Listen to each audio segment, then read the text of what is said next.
Wow. That's funny. They said there's counseling today. It's 5:30. Yeah, really. Yeah. He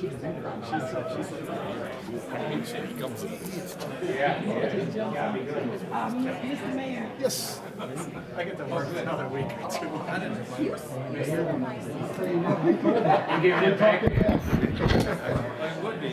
Some people won't learn, you know. I feel like I'm missing something. You got your clicker? Yeah, let me go. Thank you. Let's get this started. Yeah, let's go. Yeah, man, let's go.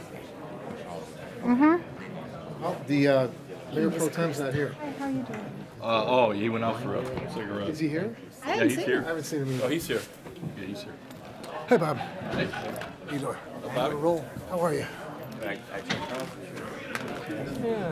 I looked over there at Joe and I told him, Oh, yeah, he's showing it too. Show up for the last couple. He's working hard at it. Yeah. Oh, here. Krista right now. It's actually longer than you think. Oh, it's tomorrow. The face will stack on the. You're wanting it tonight. Mr. Hernandez, step up. So, Bobby, how are you, brother? I just read this. Yeah. hey, Bobby, how you doing, sweetie? Everybody's doing good. How about you?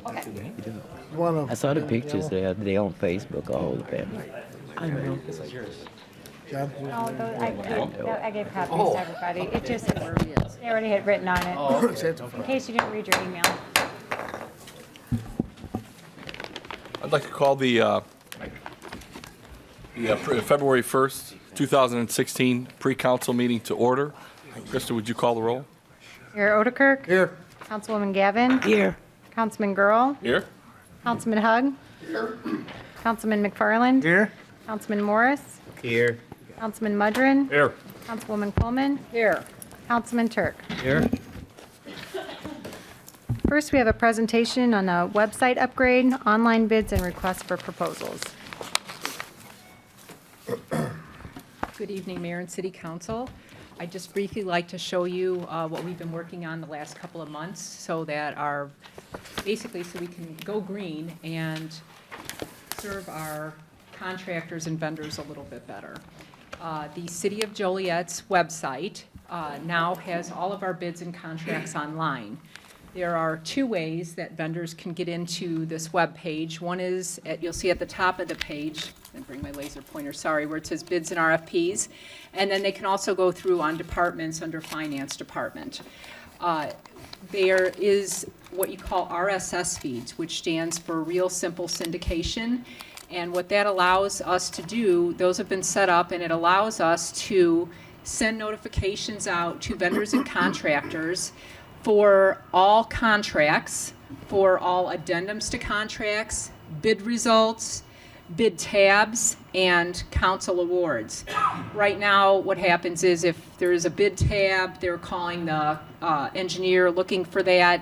All of that will be posted online, and anybody who subscribes to this will be sent a notification that this information is out there for each and every one of these.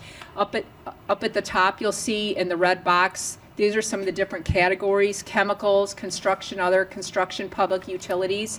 If you click on those, you are taken, for example, construction, public utilities, you are taken to this page here. Vendors that can then subscribe to receive notifications. The current one, for example, that we have out there is Doris Avenue Neal. They're not subscribing to one individual contract, they're subscribing to all construction public utilities contracts. They put their email address in, their first and last name, and then they can choose which categories, or they can choose subscribe to all emails. They're also able to come back to this and to unsubscribe if they decide they want to, or subscribe to other categories if they decide. After they choose this, then they will automatically, again, once we publish anything, they automatically send a notification that it's available. This is a picture of some of the current contracts that are out there. And as you'll see on the far left-hand side, when something is awarded, it goes to awarded. If it's simply closed but hasn't been awarded, that's out there. And if a project is open, it is simply listed as open. The current contracts that we have on our website are here. The start date is when they advertise, and the close date that you'll see there is when we have our bid openings. So that is the last time that they would be able to not look at this, but that's the time when it's closing and they would have to submit their bids. The bids will stay out there indefinitely. So let's say someone bids on a chemical contract this year and they didn't get their sodium permanganate contract, but they want to bid on it next year. Instead of having to call the city clerk's office or to call someone in public utilities or purchasing, they can go back out here and look on the website to see what the prices were last year and say, oh, well, this is what they were last year and this is who bid what. The information is out there for them to be able to see that at any time. And at any time of the day or night. They can go on at 3 o'clock in the morning, they can go on at 2 o'clock in the afternoon. And this is also public information, so they don't have to subscribe in order to get this. So anybody can go and look at this, but if they subscribe, they'll be given notifications when something is updated or something new is posted. This is an example of what a vendor sees when they click on one of those bid pages. This was a well 5D rehab that was bid out in in December. And at the bottom you'll see what they do is they'll click on bid document, bid results, bid tab, award of council memo. So they'll be able to click on and see, once they click on these, they'll be taken to the actual document and they can choose to print the document or just view the document.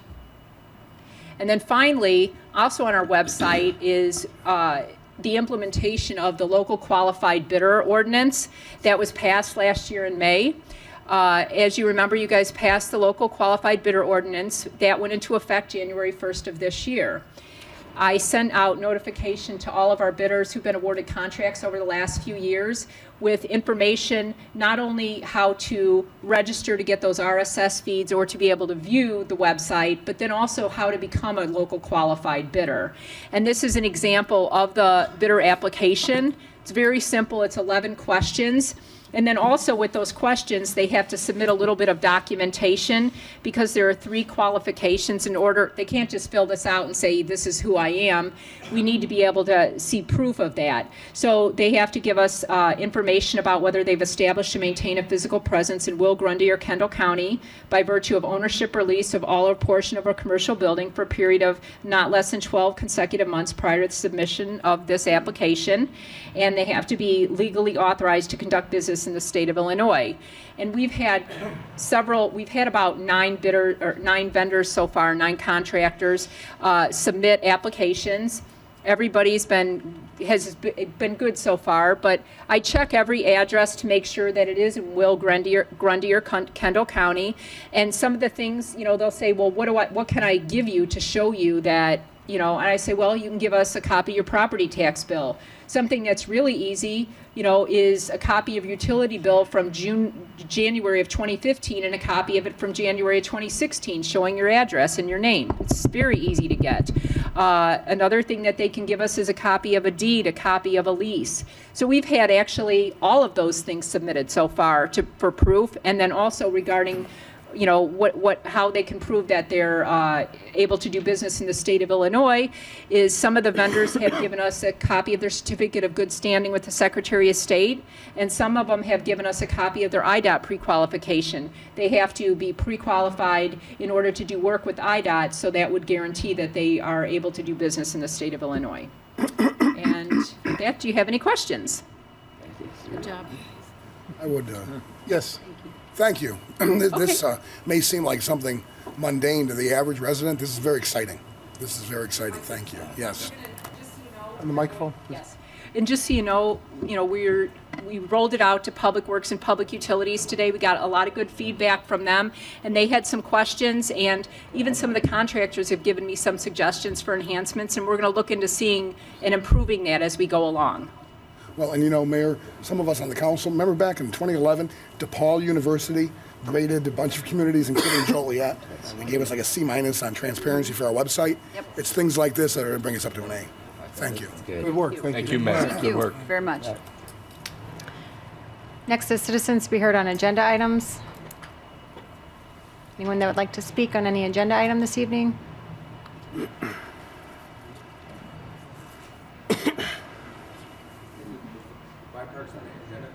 It is. Robert Hernandez, I just wanted to say that there's a rumor that the Bike Park may have withdrawn.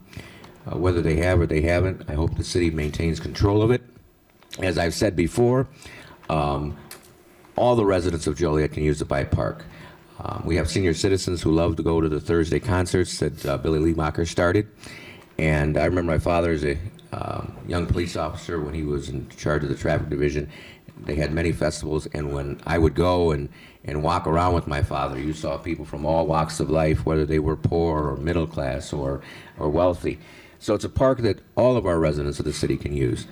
And I think the city, not only, if they keep control of the park, which they should keep control of the park, we need to put more funding into that park to have our festivals back, or a few of our festivals back. Because again, as I said before, if we can put $600,000 into the Rialto and pay an executive director a crazy amount of money that not even the executive director of our housing authority makes, who runs over 10,000 sites when you talk about our public housing and our Section 8 housing, and he doesn't even make the kind of money that Randy Green makes. That's totally ridiculous. So I hope that we keep the Bike Park, and we also make an investment to bring back some of the programs that we had there so that all the residents of our city can enjoy it as we did in the past. Thank you. Thank you. Anyone else that would like to speak under citizens to be heard on agenda items? Seeing none, next is Bicentennial Park Intergovernmental Agreement. Mayor? Yeah. Just a few hours ago, I received a correspondence from Joliet Township Supervisor Dan Vera, representing the board, and I forwarded via email all of you a copy of that. And based on several items which they consider unresolved to their satisfaction at this point, they are respectfully withdrawing their interest in acquiring and operating Bicentennial Park at this time. Apparently, Denver is not here for obvious reasons to answer at least or explain their interest, but at this point in time, it looks like the city will continue ownership and management of the property and move forward. Now, Jim, we did budget for this year, correct? Yes, we did. So it's not a big surprise on our end? No, it won't have any budget impact. We did budget the salary for the supervisor over at the park, whose position has been vacant since his retirement maybe last summer. So we'll move forward on filling that position. Thank you. Mike? Jim, it states in the letter also that they were never given an opportunity to present their proposal to the entire board, the Bicentennial Park Foundation Board. Did you ever receive a formal proposal from the Township Board? Nothing in writing. Okay. I've been in discussions, over the past months with Dan Vera again over concerns. And I think he shared with you that if they weren't going to acquire the property, that they'd share all the information on the maintenance and repair that the contractors that they had take a look at the building and the grounds said would be necessary in upcoming years. Right. In the number 5, it said deferred maintenance and neglected repairs. It states, that they can several the roofs, the broken concrete, electrical issues, stuff like that. But he did, like you say, commit that he would share those reports with us so that we could see and put into our budget and prioritize those repairs. Right. So if you can maybe contact him about that. And then also it says that they were excited about bringing back the magic to the park, and in doing so, they secured verbal commitments from 4 corporate business partners who agreed to be the title sponsors for 3 new events planned for 2016. And, you know, if we could work with the township to either have those individuals contact you, the city manager, or, you know, if or given the names, if we could contact them, you could contact them to see if we could still work with them and putting something on for those, with those sponsorships. Yeah. Now, that's something, you know, in recent years, as I believe since 2008, and our funding crisis hit, we've relied on the foundation to provide the funding for the actual programming of the events in the summertime. And they've organized the volunteers and coordinate with the sponsors. So I think we should continue that, but I'll surely reach out to to Mr. Vera and ask if I can pass along those contacts to the board. Good, great. Thank you. I actually see this as a loss for the city. I think we had another governmental unit that had the ways and means to bring this up to a higher standard than we've been able to keep it. We do know there's deferred maintenance. We do know that there's some serious deferred maintenance, roofs and the like, that we need to get into our budget, that I know we all know is not in our budget today. And I'm sorry that the Joliet Township has decided to drop out of the negotiations.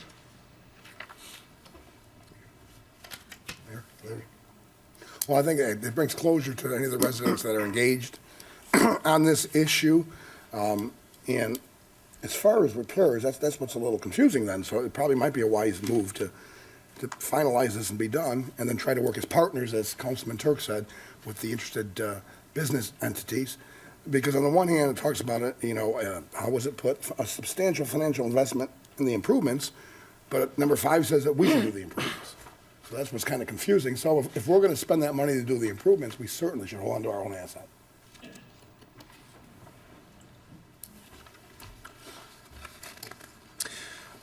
Directing your attention to the agenda for tomorrow evening, along with the usual council committee reports.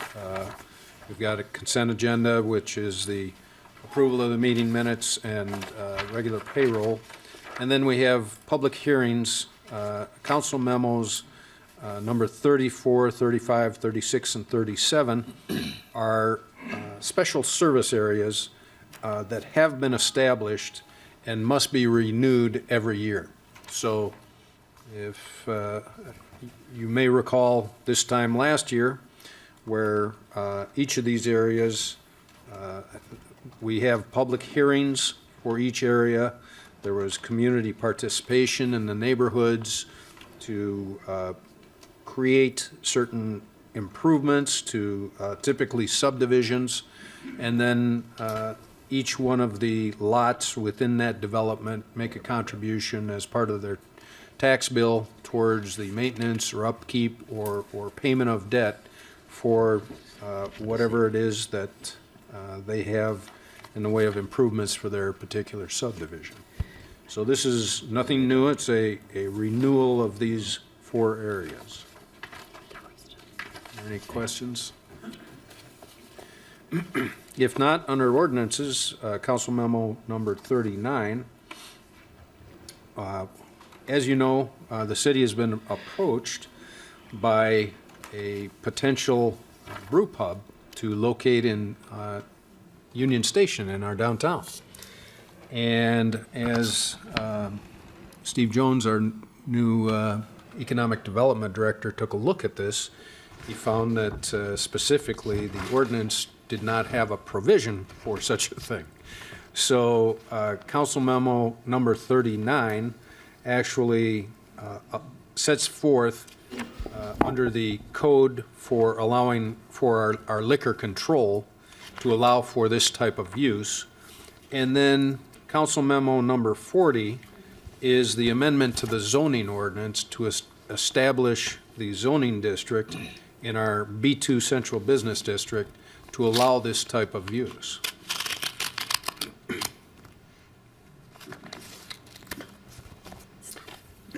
Any questions? Yep. Can you just, maybe for Steve, could you just explain publicly the difference between a Class A1, the brew pub, and the craft brewery? Sure. Under state law, who really governs the classifications, and we've just sort of parroted exactly what the intent is. If you are a brew pub, you're producing beer on site and consuming it on site. If you're a microbrew or craft brewer, and those two terms are used pretty synonymously, you're producing the beer on site, consuming it on site, but also potentially selling it off site. Some of the microbrews, they'll sell growlers, they'll sell cans, or actually furnish beer to other restaurants and establishments within a region. So it really deals with where the product is consumed. Thank you. Mayor? Yep. Jim, so currently the new A1 and A2 licenses would apply just to a defined district downtown? What, is that my understanding? Or is it citywide? The A1 and A2 would be eligible for anyone within the city who may seek to do a microbrewery or a craft brew pub. Thanks, Steve. As you know, the purpose, though, is that the location where the old Bar Blue was in Union Station is the site that we were looking at, and there was no provision for allowing this in our downtown area. In committee to clarify, this ordinance is for anywhere citywide. If somebody want to put one off 59 in the mall, Well, right now, it's just in the B2 district, our downtown. If we have somebody solicit us for another similar type of use in a different zoning district, then we'll come forward to you requesting a zoning amendment for that particular location, also which you as council may or may not think is an appropriately zoned district. It actually exists currently in B3. Oh, does it? Right. It's so anything in B3 today, anything in B2 if the council approves this code. But the liquor classification applies anywhere. Can you give an example of the B3 zone district? Would that be our existing commercial corridors? Right. It's typically what we think of as the strip centers. If the mall had an outlot where a craft brewer or brew pub came in, that would be eligible. It's interesting, in some communities, the manufacturing districts are getting brew pubs because it's relatively cheap space. So if someone went down south on Route 53 and asked for a brew pub and they were industrial zoning, there would have to be some sort of a zoning change. So B3, B2 only, assuming the council approves this.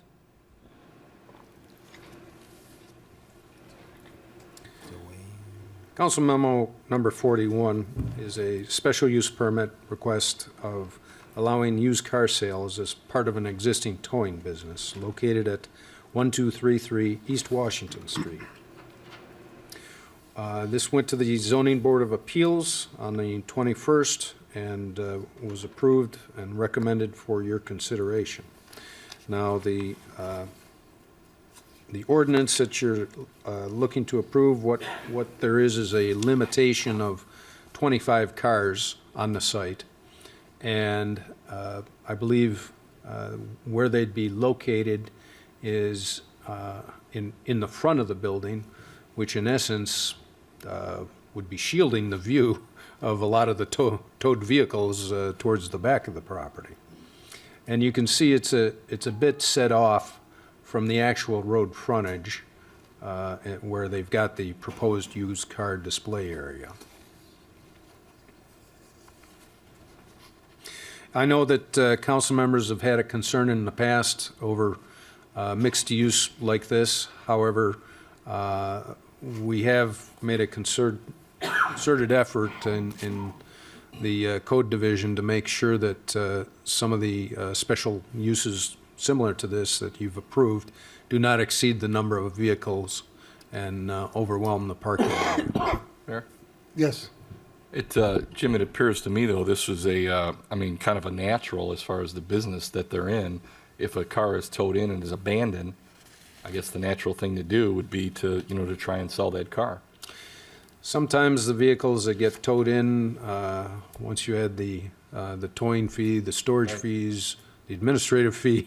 They, you know, the legal owner just says, well, I'm not going to get it. So I Yeah, think this is kind of that's an true. I mean, They what, it's abandon the only, vehicle. what do they have, 10 parking spaces, I think? So it's not a whole lot. 25, correct? 25? That's what we'd be approving for, but I think there's only 10 spaces up in the front there. Okay, okay. But to be clear, would it be 25 cars max at one time? That's right, At on one the time. lot. Okay. Okay, very good. Thank you. Mayor, I have a question. Yes. Okay, we were allowed 25 cars, but I know there have been other used car lots where they're only supposed to have 10, and they packed it with 15. And so how are we going to be enforcing this? I mean, we don't have the resources to keep an eye on this at all times. Well, not at all times, but there are routine, regular visits as code personnel go by, and they know where these are located and where the special use approvals are, so they do keep an eye on them. Because, as I said earlier, they know it's a concern of yours and of the neighborhoods where these approvals are granted. The owner is here if you want to question him directly. Mayor? Yes, ma'am. Okay, so your permit's going to be for 25 cars Right, max. we only plan to put 4 to 6 cars up front there.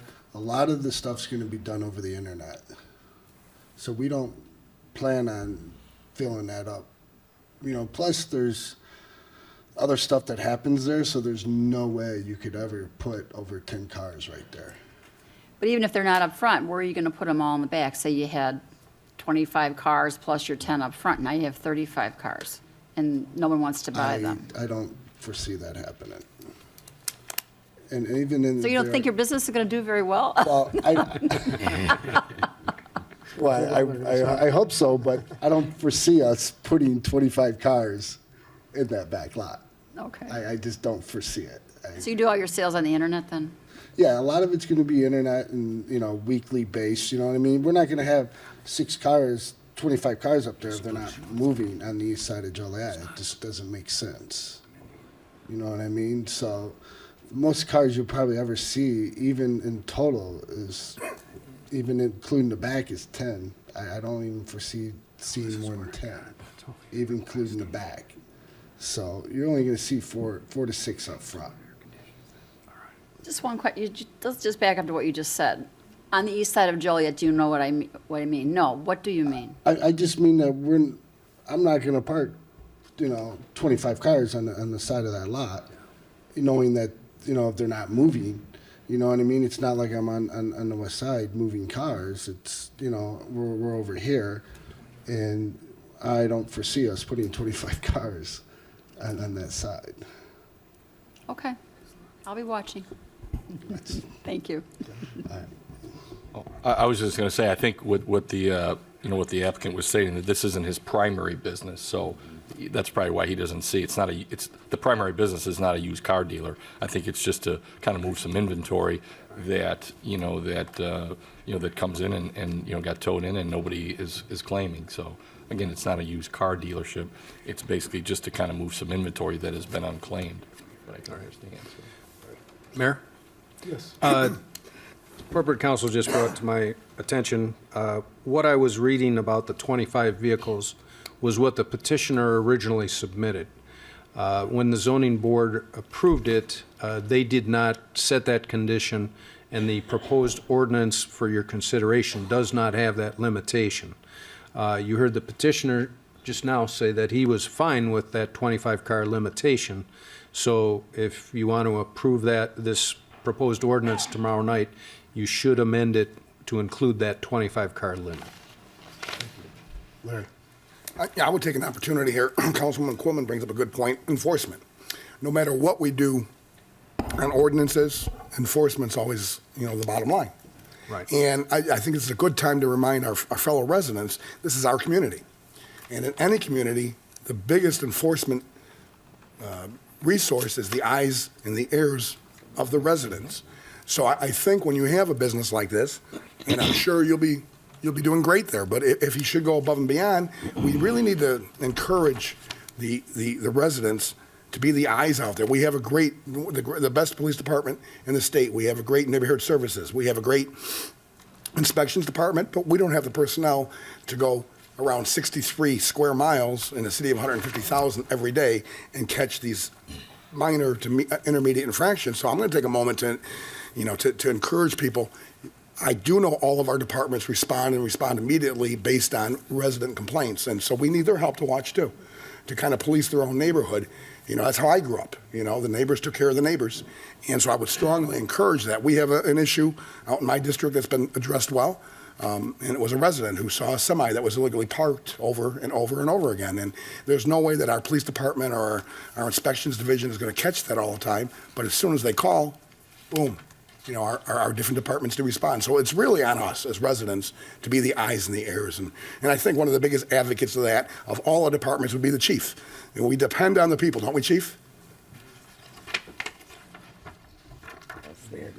Yes. Just also to clarify, in 2012, I believe we passed something similar for Ashley Pickup Arts, similar business. Am I correct? They put 4 or 5 cars out front on Collins Street that they get in. So it's no different than that. Agreed. Moving on to Council Memo number 43.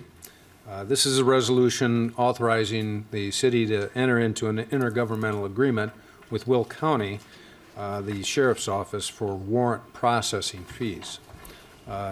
Over a year ago, the state adopted a law which allows counties that act as the pickup agent for local municipalities to charge a fee for that service.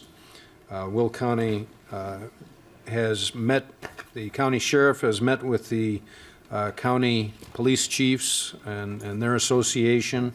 They developed a fair division of the costs between all the municipalities based on the average amount of warrants that they implement and pick up those arrests.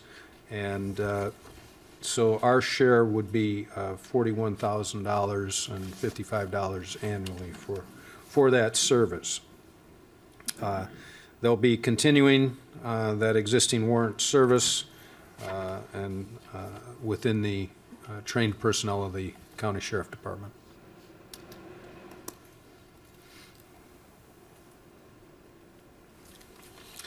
Moving on.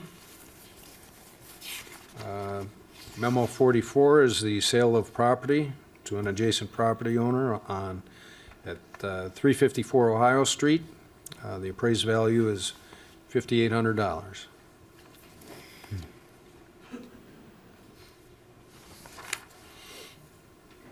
Then we have a resolution for an agreement with Department of Transportation for Phase 1 of the Essington Road project over Rock Run Creek. This is an improvement project for a culvert which has deteriorated a lot faster than projected. This is a 80%, 20% funded project where we will be reimbursed 80% of the cost. This is for Phase 1 design work that will pay out of the motor fuel tax funds. Then Council Memo number 46 is a resolution that we have to adopt appropriating our MFT funds for this purpose.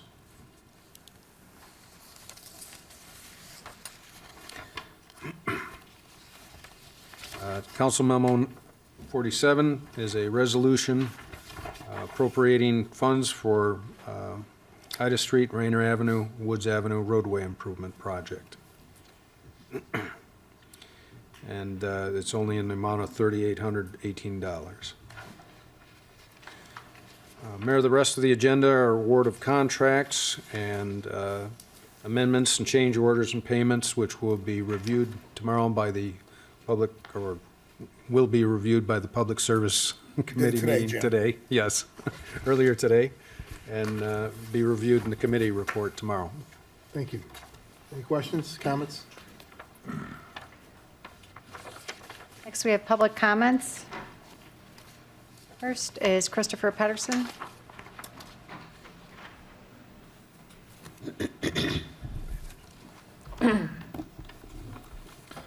Statesman, IFB, Pro, Christopher Pedersen, 702 Vine Street, Illinois, 605.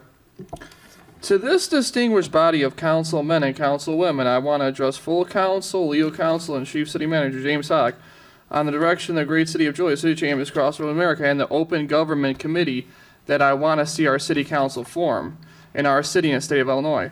I want to see our city council make sure that all major projects that it has on its agenda, including Evergreen Terrace with Holstein Management, the California link off the Intermodal Hub, and the 2017 Will County Courthouse, and the U.S. project over Route 6 at Plains River Center Point will be finished on time by our great city on time with the correct budget in our city and state of Illinois, if I could have council's full proof of administration. Robert Webb.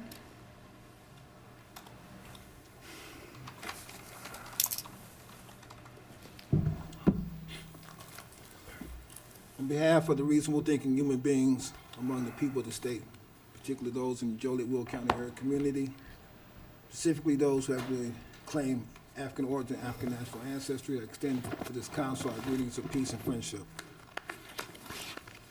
I'm here today to engage this council's conscience on a very important public issue of public concern. I'm sure many of us know, or reasonably should know, that the state of Illinois Constitution and the U.S. Constitution is the supreme law of the land.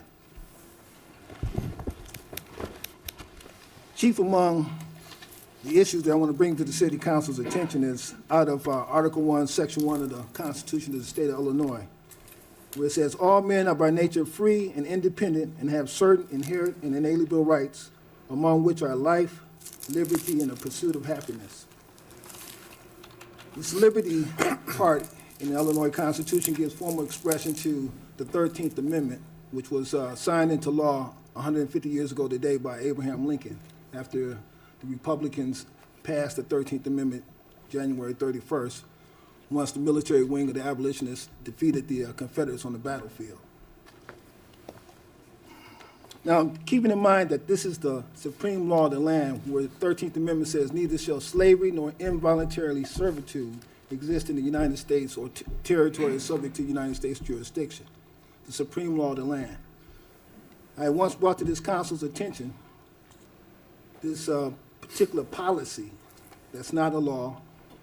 It's an unwritten policy that's practiced right down the street, 14 West Jefferson Street, called community service, which is involuntary servitude, where individuals are coerced into engaging in slavery under the threat of being locked up in some way, form, or fashion for a certain period of time. Now, it seems to me that this council should focus more on protecting the citizenship's rights as opposed to just thinking about commerce, because this is the legislative branch of the government. And to me, it would be an egregious breach of the oath of office not to take any type of actions to correct this unwritten policy and practice at 14 West Jefferson Street with this community service, which is slavery.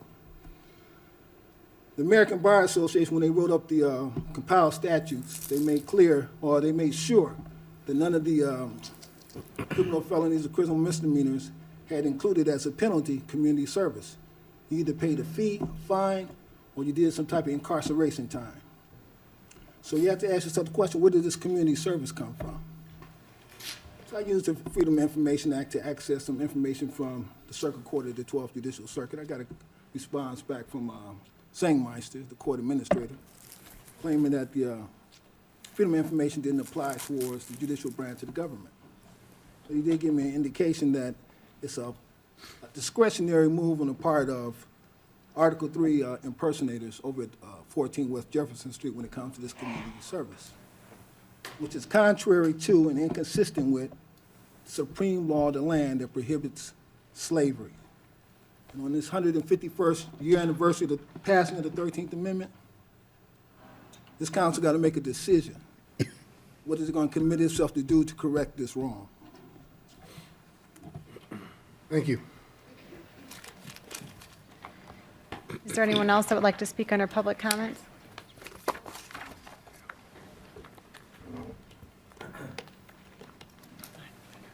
I normally don't respond to stuff like that, but I just want to say that I know you're a lawyer, Mayor. One of the reasons why they do have community service is to help out poorer families. I know poor families that I've spoken to where their son or their daughter has been convicted of a crime and they can't afford that $500 or that $1,200 fine. And they've been able to pay it by doing community service. So I, for one, support community service, and I think it's a great service to the community when it particularly helps out poorer families who deal with the court system. And I know you as an attorney, you've worked with clients that receive community service as opposed to a fine or a lower fine. So I don't think it's a form of slavery. I think it's a form of helping our fellow Americans. Thank you. Thank you. I'd like to reply to that. No, sit down. Sit down. That's incorrect. Sit down. There's no It reply. will We're tell not you at having the a Will debate, County Robert. Courthouse that community service is not in lieu of paying the fine. It's written on the document. Robert, take a seat. So I'm going to correct the public record. Is there anyone else for public comment?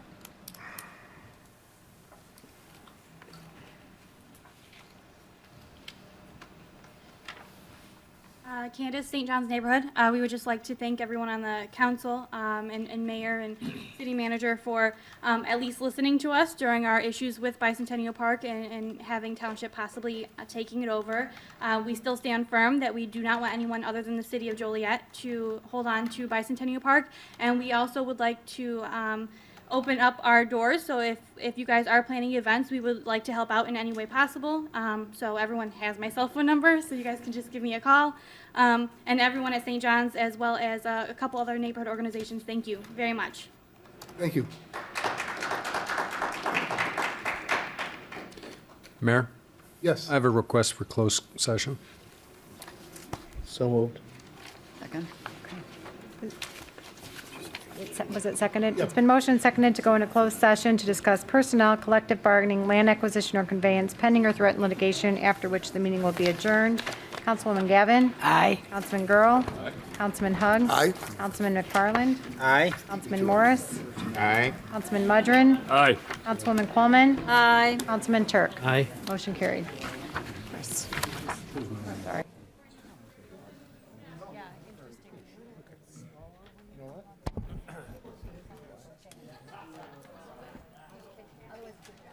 Hey, what's up, man?